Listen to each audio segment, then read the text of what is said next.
AkronHipHop.com, reporter, newspaper, online.com, and hard copy. This cat Israel with Akron Local News. Honest, fair, black everywhere.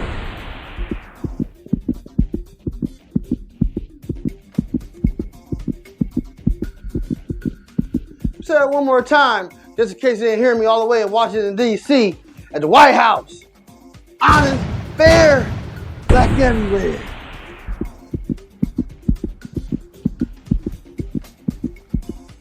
Speaking of black everywhere, see where I'm at right now?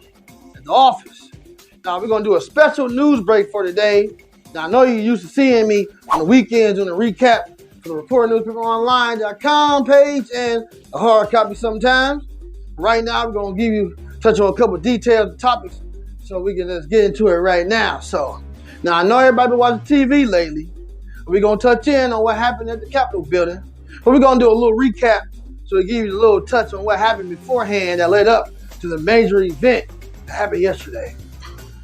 Now, President Donald Trump had a Save America rally. He wants to save America.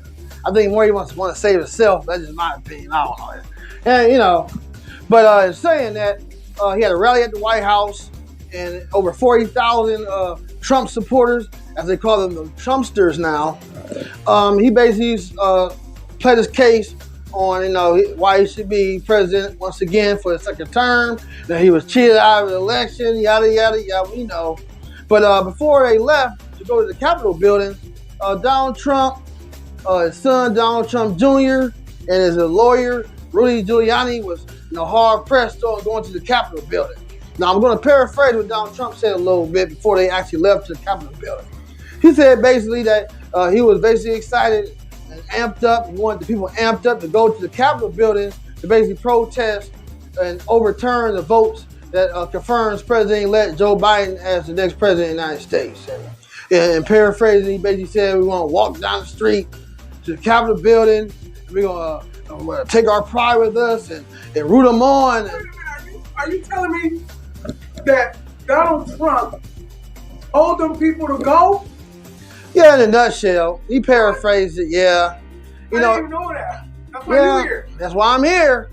So, yeah, he riled them up, what I'm saying? He set the environment up for the Trumpsters to knock it down, as you say. So, after that, we had thousands of Trump supporters, marching down to the Capitol building.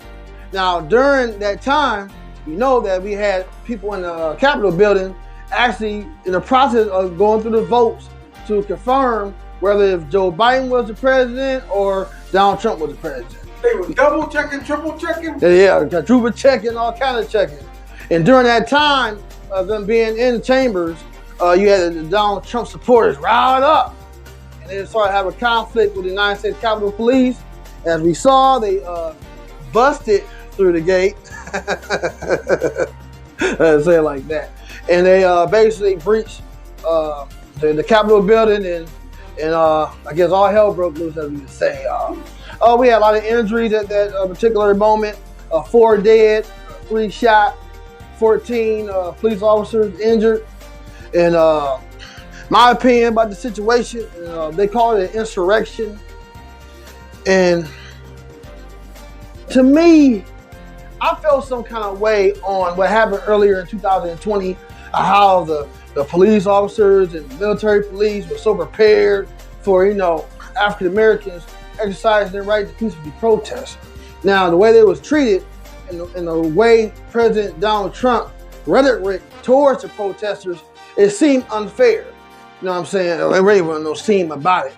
It felt like it was a double standard. How when black protesters protest, we get dogs sticked on us, water hoses, batons, tear gas. But when you have protesters invading the Capitol building, which is a felony, by the way they what they did, they had firearms, we're not allowed to have firearms or government property, and the way they were just invaded, with hardly any resistance, was very troubling to see. And hopefully they have a committee soon, a federal committee, and investigating what happened at this moment, and investigate who all is involved and who's responsible, and to make sure that these atrocities never happen again. across the board. So in saying that, you have any questions or comments, feel free to hit us up on the timeline about that. Right now, we're going to get to the next topic, which is sports. Now, I don't know if you heard lately, the Cleveland Browns in the playoffs, baby. You know what I'm saying? Shout out to the Browns, man. You know what I'm saying? 18 years. That's a long time, man. Man, that's like a baby up to, being grown, getting kicked out the house. You know what I'm saying? Going to college, hopefully. But just recently, the Cleveland Browns championship aspirations took a severe hit when the Browns head coach, Kevin Stefanski, 2 other assistant coaches, and 2 players tested positive for the coronavirus. Man, we can't catch a break, man.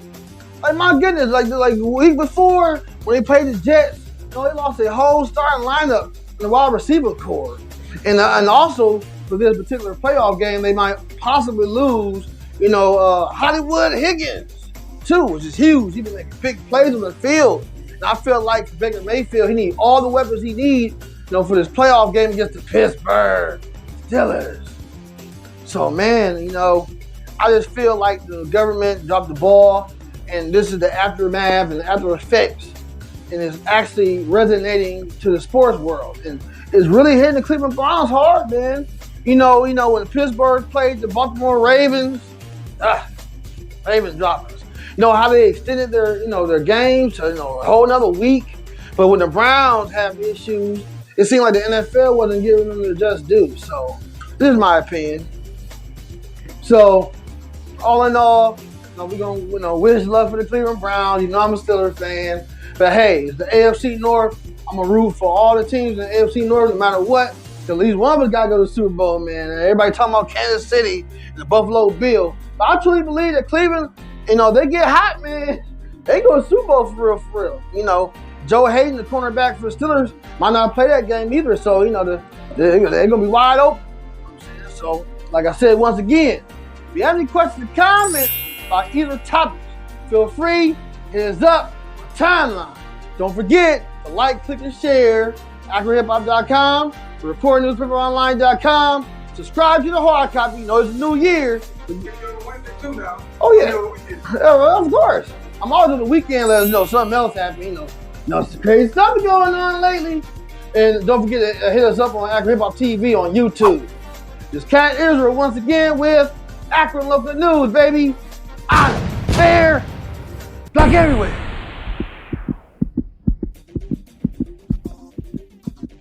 Except at the Capitol building, because, nobody was there, I'm just saying. Well, one guy, but we ain't going to tell him to see him.